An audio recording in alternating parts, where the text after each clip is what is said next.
बर्बाद करना चाहते थे मुझे। मेरे घर में AK-47 या इंग्लिश पिस्टल 5 इंग्लिश पिस्टल रखना चाहते थे। मुझे और मेरे पूरे खानदान को जेल में डालना चाहते थे, लेकिन अल्लाह ने मेरी मदद की और पाक साफ निकल कर आया।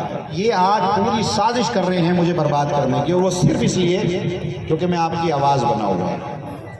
मैं डरता नहीं हूं इनसे, न डरूंगा। मर तो सकता हूं लेकिन इनके आगे सर नहीं झुका सकता। शाहीन बाग की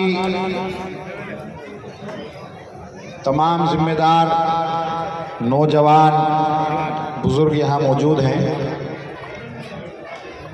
4 तारीख को MCD का इलेक्शन है और हम यहाँ वाजिद जो आम आदमी पार्टी से शाहीन बाग अबुल फजल से कैंडिडेट हैं, उनके लिए मैं वोट मांगने आया हूँ।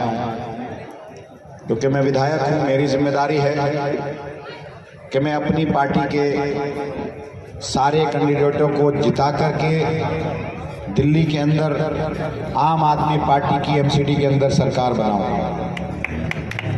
और अल्हम्दुलिल्लाह दिल्ली के अंदर MCD में आम आदमी पार्टी की सरकार बनने जा रही है। ये बड़ी खुशखबरी है। पिछली मर्तबा 5 वार्ड में हम 1 वार्ड जीते थे, वो शाहीन बाग का वार्ड था। मेरी अपील पर,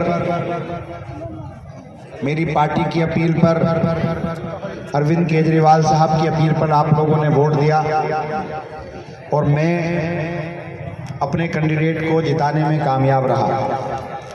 सरकार नहीं थी तो जिस स्पीड से काम होने चाहिए थे उस स्पीड से काम नहीं हुए। बहुत बड़ा इलाका है अबुल फजल शाहीन बाग का, ओखला का। 500 से ज़्यादा गलियां हैं।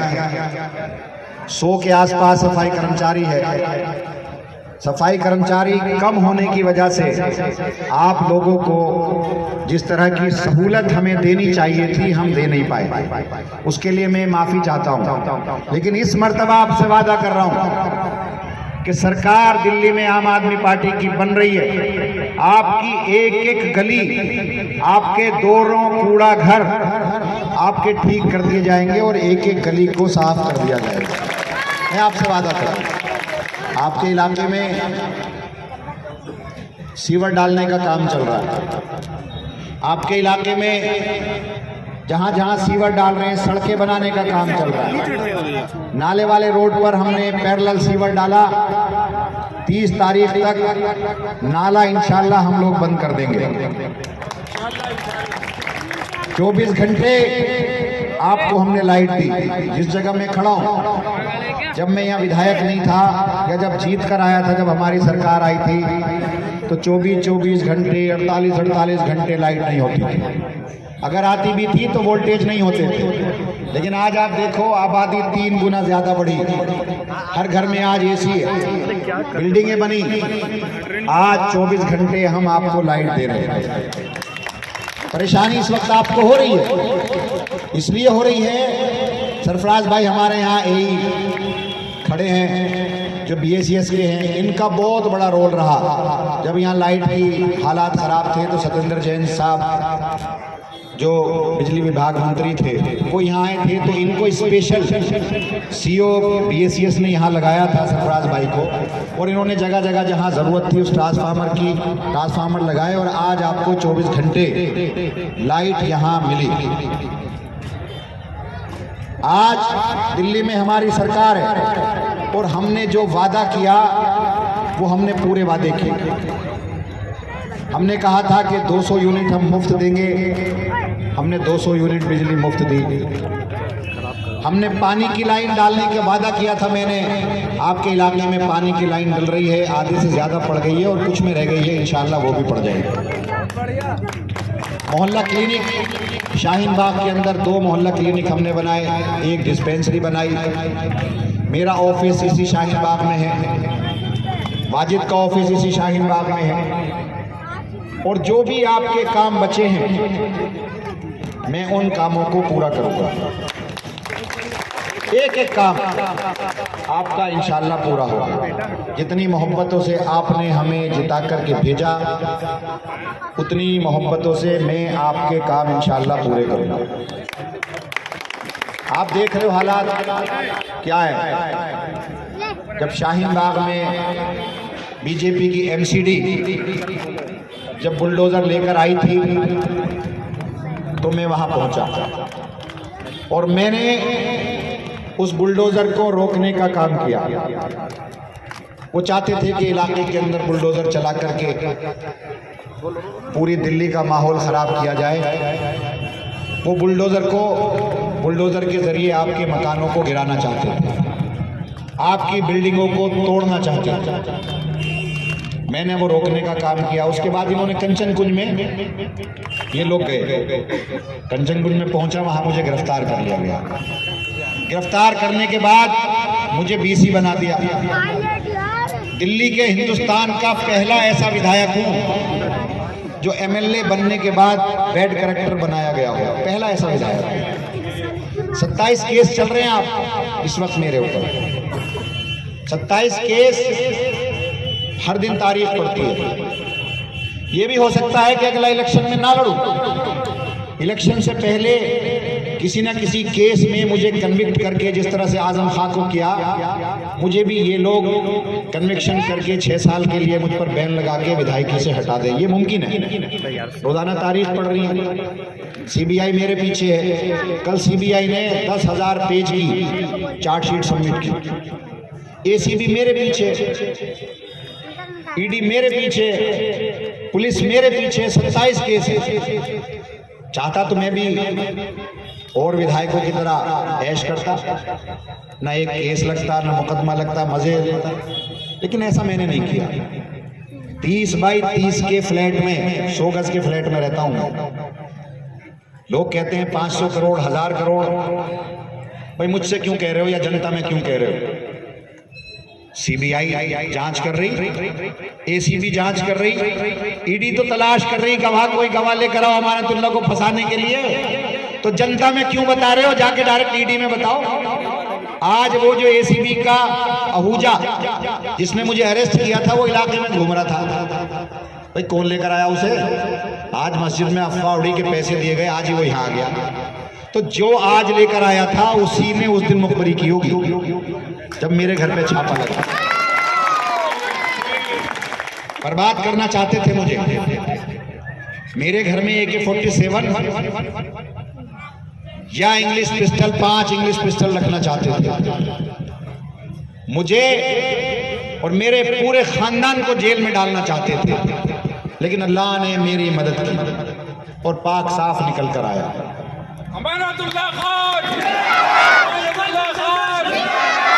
जब मैं वहां था, मुझसे कहा कि अब आपकी जिंदगी बदलने वाली है। मैंने कहा भाई तुझे कब से गुमान हो गया कि जिंदगी बदलने वाला तू है? जिंदगी बदलने वाला अल्लाह है। मैं जानता हूं मैंने कुछ गलत ही नहीं किया तो अल्लाह की मदद मेरे साथ आएगी, और अल्लाह की मदद आई और पाक साफ निकल करके मैं आया। मुझसे कहा कि तुम्हारे घर से 25 लाख रुपया और 2 पिस्टल निकले। मैंने कहा मेरे घर में क्या रखा मुझे मालूम है, मेरे घर में 50,000 रुपए रखे। जब वो एसीपी यहाँ आया था, जो जांच पे आया था, मेरे घर पे जिसने छापा मारा, जब वो गया मैंने उससे पूछा कि बता भाई तुझे क्या मिला? कहने लगे साहब आपके ड्रॉर में 50,000 रुपए थे। मैंने उससे पूछा तू बता मेरा कैसा घर है? उसने कहा साहब घर है। मैंने कहा बता, मैं पूछना चाहता हूँ। मैंने कहा मैं बताता हूँ। एक बेडरूम है जिसमें मैं रहता हूँ, एक बेडरूम में मेरी माँ रहती है, एक मेरा ड्राइंग रूम है, एक मेरा छोटा कमरा है जिसके अंदर मेरे दोनों बच्चे रहते हैं। कहने लगे हाँ साहब। मैंने क्या देखा तूने? क्या तूने वहां नहीं देखा कि मेरे दोनों बच्चे बंकर बेड पर रहते हैं? मेरे घर में 5वां कमरा नहीं है। शरीयत इजाजत नहीं देती इस बात की कि जवान बच्चों को एक कमरे में रखा जाए, लेकिन मेरी मजबूरी है, मैं अपने बच्चों को बंकर बेड में रखता।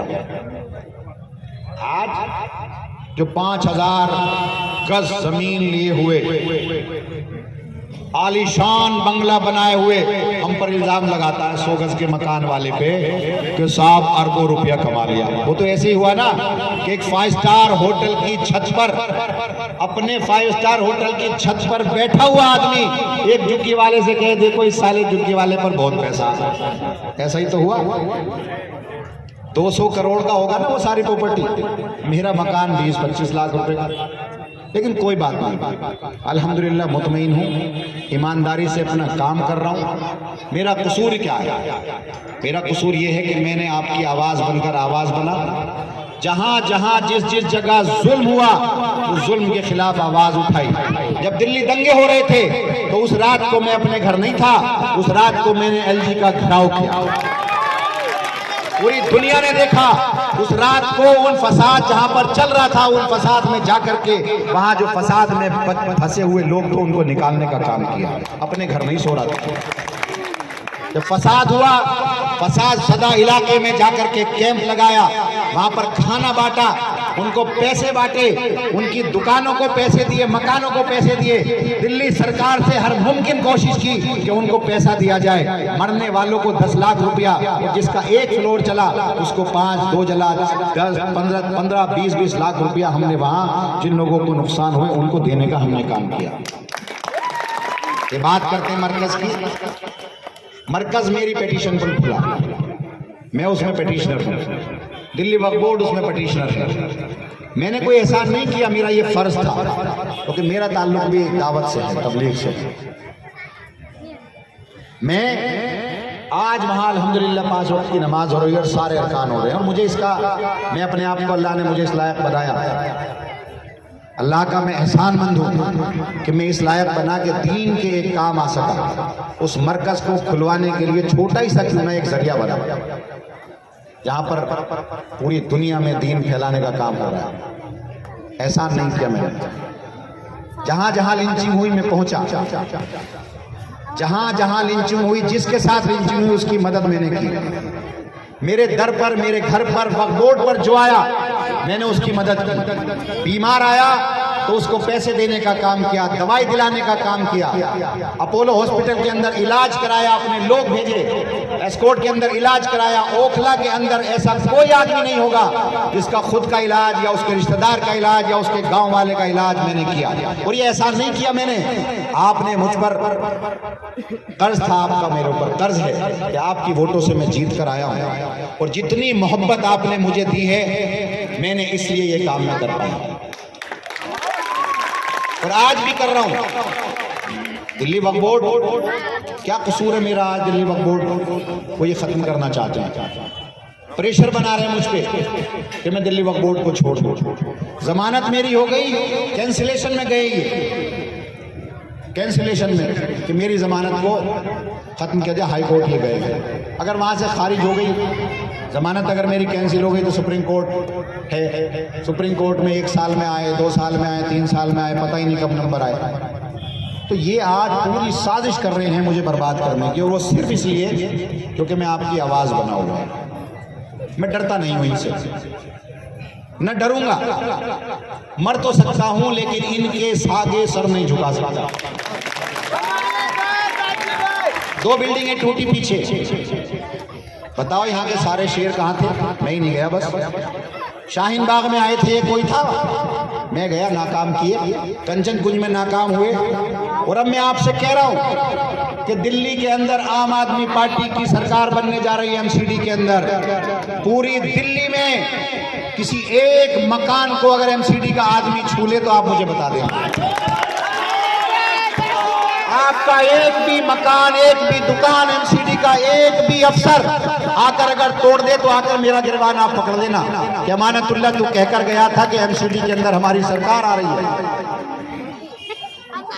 और आज हमारे मकान टूट गए तो आप मुझे आकर पकड़ लेना, आपके पूरे मकान की कीमत दूंगा MCD में। लेकिन हमारी सरकार बन गई और आप इतने समझदार लोग हो कि जिसकी सरकार बनती है आप उसी के साथ जाते हो।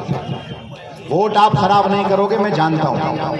आप समझाओ एक दूसरे को, बताओ कि दिल्ली में आम आदमी पार्टी की MCD के अंदर सरकार आ रही है, MLA भी आम आदमी पार्टी का दिल्ली सरकार भी आम आदमी पार्टी की, अगर एमसीडी में भी आम आदमी पार्टी की सरकार है और पार्षद भी आपका है, तो जितने तरक्याती काम हैं सारे के सारे होंगे, एक भी नहीं रुकेगा।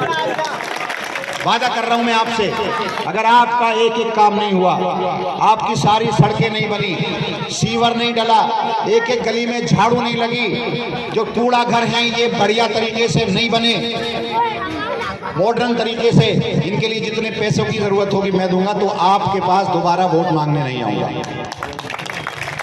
और मैंने आज तक जो कहा वो मैंने किया, अपने वादे को मैं पूरा करता हूं। बस आपके पास अपील करने आया हूं कि आप बहकावे में मत आइए।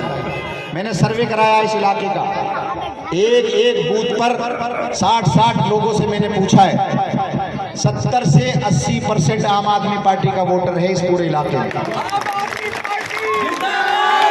10-12% किसी और का है, बाकी 8% और दूसरों का बट रहा। और मैं नहीं कह रहा, ये आप जाकर खुद पूछ लो, अनजान बन के जाओ पूछो। लोग कह रहे कि भाई है ही नहीं कोई ऑप्शन, बीजेपी को सिर्फ आम आदमी पार्टी हरा रही है, और हम ऐसे आदमी को क्यों वोट दे दे जो वोट देकर खराब ही तो करना। अगर हमारे अलावा कोई और जीत गया तो वो काम क्या करेगा? वो तो यही कहेगा यार पैसे ही नहीं है, मेरी सरकार ही नहीं है। ऐसे ही हो गया ना, जैसे बदरंगी होता है ना, पत्ता होता है बदरंगी, कुछ नहीं होता ताश के अंदर। तो अगर सरकार का एमएलए या सरकार का पार्षद नहीं है तो वो काम नहीं करा सकता। वो 5 साल तक सिर्फ यही कहता है, 5 साल तक क्या कहता हूँ, यहाँ फंड ही नहीं है, मेरी सरकार ही नहीं है, मैं सड़क कैसे बनाऊं, एमएलए पैसे ही नहीं दे रहा। तो अगर ये नहीं सुनना तो आम आदमी पार्टी के पार्षद को जिताओ। 5 साल का मैं वादा कर रहा हूं आपसे, एक एक काम मैं करके दूंगा। कमियां हुई होंगी, हम भी इंसान हैं, मुझसे भी गलतियां हुई होंगी, मेरे पार्षद से भी गलतियां हुई होंगी। इन तमाम गलतियों को आप माफ़ कर दो, अल्लाह के वास्ते माफ़ कर दो। और माफ़ करने वाला बहुत बड़ा होता है। जब मैं जेल से आया ना, जेल से आने के बाद मेरा पहला अल्फाज था कि मैंने, जिसने भी मेरे खिलाफ साजिश की, अल्लाह ने जब मेरी मदद की तो मैं कौन होता हूँ सज़ा देने वाला। मैंने सबको माफ़ कर दिया। मैंने इतने बड़े मसले में माफ़ कर दिया जो मेरी ज़िंदगी से खेल रहे थे, मैंने उन्हें भी माफ़ कर दिया। और मैं सब जानता था, फिर भी मैंने माफ़ कर दिया। तो मैं आपसे भी कह रहा हूँ कि आप भी माफ़ कर दो। लेकिन एक बात ज़रूर कहूँगा कि वाजिद ने आज तक ज़ाती तौर पर किसी को नुकसान नहीं पहुँचाया। एक भी आदमी ओखला में ऐसा नहीं है जो ये कह दे कि मेरी बिल्डिंग तोड़वाई, मेरी बिल्डिंग रुकवाई, बिल्डिंग से पैसे लिए, लेंटर पे पैसे लिए, एक भी आदमी नहीं है। अगर कोई आदमी अगर आपको नुकसान नहीं पहुंचा रहा तो ये भी एक तरह की मदद है। लेकिन मैं आपसे वादा कर रहा हूं कि इस बार आप भरोसा करिए, इंशाअल्लाह आपको मायूसी नहीं होगी, मायूसी नहीं होगी। मैं इससे जबरदस्ती आप लोगों के बीच में रह करके काम कराऊंगा और इसे करना पड़ेगा। इस बार ये एक्सक्यूज नहीं दे सकता, इसे करना पड़ेगा, नहीं तो जनता के बीच में इसे खींचकर दोबारा लाऊंगा कि चल भाई तूने वादा किया था, पता भाई करेगा काम नहीं करेगा? बिल्कुल करेंगे, सब मिलकर करेंगे। देखिए, अमानत भाई की तकरीर माशाल्लाह बहुत लंबी रही। और दूसरी चीज़ मैं ये आप सब लोगों के बीच में कहना चाहता हूँ, आप शाहीन बाग के तमाम जिम्मेदार यहाँ पे मौजूद हैं और अबुल फजल के जो एमसीडी के अंदर काम है, मैं बखूबी उसे पूरा करूँगा। और आप अगर इन 5 सालों में पीछे मुझसे गलती भी हुई होगी, उस गलती के लिए भी मैं आप सबसे माफ़ी चाहता हूँ। अगर किसी का मैंने फ़ोन नहीं उठाया या किसी को मुझसे कोई दुख पहुँचा हो, उसके लिए मैं माफ़ी चाहता हूँ। देखिए, आज एक एपिसोड हुआ है, जिक्र करना ही है। जिक्र मत करो, अरे कोई जिक्र नहीं करना, जाओ है ही नहीं उसका जिक्र क्या करना। मैं कह रहा हूँ कोई नहीं। देखिए, मेरे खिलाफ एक कंप्लेंट दी गई है, मैं ये कहना चाहता हूँ अगर इस तरह की कंप्लेंट जो दे रहे हैं वो उस कंप्लेंट के लिए अगर मुझ पर 100 कंप्लेंट भी ऐसी हो तो मैं लेने के लिए तैयार हूँ, जो मैंने काम किया। भैया मैं आपसे पूछ रहा हूँ, भैया वोट और सपोर्ट दोनों दोगे ना? हाथ उठाकर बताओ, हाथ उठाकर बताओ। एक एक वोट मांगोगे, अपने मोहल्ले में मांगोगे, अपने रिश्तेदारों से मांगोगे, अपने दोस्तों को फोन करोगे, इलाके का माहौल